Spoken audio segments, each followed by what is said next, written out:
नमस्कार, मैं हूं सुकन्या सिंह और आप देख रहे हैं न्यूज एक्सप्लेन विद सुकन्या। क्या उत्तर प्रदेश की राजनीति में नया सियासी तूफान खड़ा हो गया है? क्या योगी आदित्यनाथ का सबसे मजबूत किला अब हिलने लगा है? एक तरफ शंकराचार्य से टकराव तो दूसरी तरफ अखिलेश यादव का नया पंडित कार्ड। सवाल बड़ा है, पूरा मामला आपको हम बताएंगे।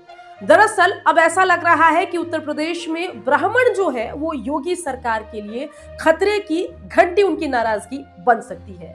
दरअसल योगी आदित्यनाथ का शंकराचार्य अविमुक्तेश्वरानंद से विवाद चल रहा है।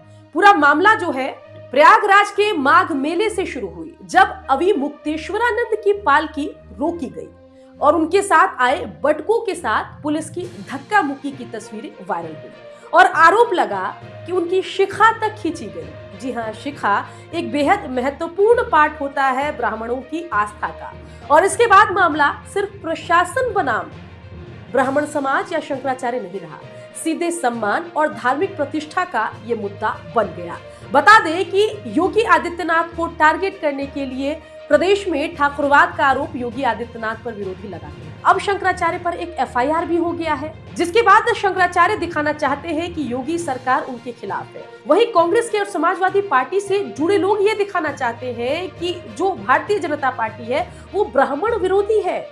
अखिलेश यादव ने तो ये भी कह दिया कि पीडीए के शुरुआत का जो पीडी है वो पंडित है दरअसल, और पीडीए के पार्ट पंडित भी है।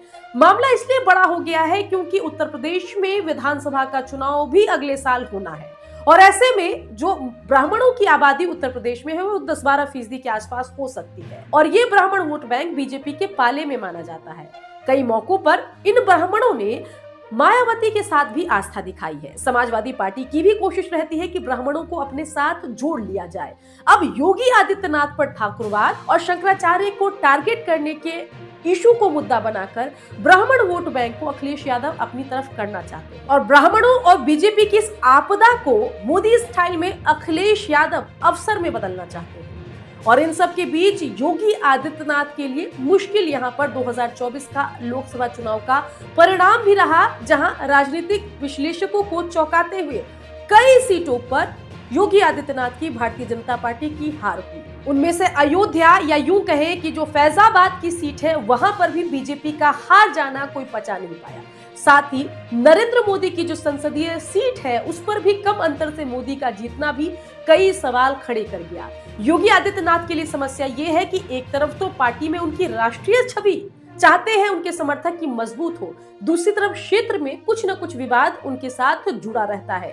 एक तरफ नेशनल पॉपुलैरिटी और दूसरी तरफ क्षेत्र में लगातार उनकी जमीन खोदने की कवायद विरोधी और कई मौकों पर उनके अपनों के द्वारा होती रहती है। दूसरा ये भी माना जाता है कि योगी आदित्यनाथ की बढ़ती लोकप्रियता मोदी और शाह को भी असहज करती है और ऐसे में अब योगी आदित्यनाथ से नाराज हो गए हैं ब्राह्मण वोटर और अगर ये वोटर शिफ्ट हो गए समाजवादी पार्टी की तरफ तो योगी आदित्यनाथ की मुश्किल बढ़नी लाजमी है।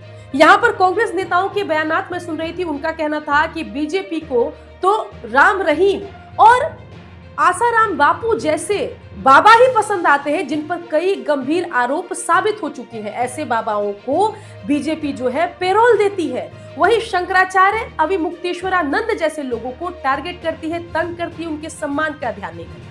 मामला पूरी तरीके से यहाँ पर अगेंस्ट जाता योगी आदित्यनाथ के दिखाई दे रहा है। अविमुक्तेश्वरानंद विवाद को योगी आदित्यनाथ ने पर्सनली ले लिया है, सीधी चुनौती वो दे रहे हैं।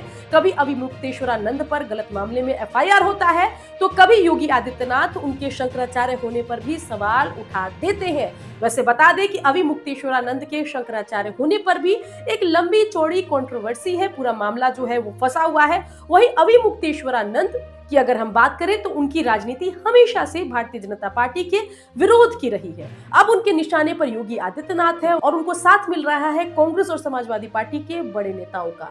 अब देखना होगा कि जो आगामी उत्तर प्रदेश का चुनाव है उसमें क्या शंकराचार्य अविमुक्तेश्वरानंद बनाम योगी का जो विवाद है क्या वो योगी आदित्यनाथ के लिए मुश्किल खड़ी कर देगा, उनकी जमीन, उनकी जो जड़ें हैं वो खुद जाएगी या नहीं। पूरे मामले पर आपकी क्या राय है, कमेंट करें। क्या पूरे मामले को तूल देकर योगी आदित्यनाथ ने अपना ही नुकसान कर लिया? कमेंट जरूर करें, बताएं हमें। और साथ ही ये भी कमेंट करके बताएं कि क्या आपको मेरा वीडियो पसंद आ रहा है। अगर पसंद आ रहा है तो चैनल को सब्सक्राइब भी जरूर करें।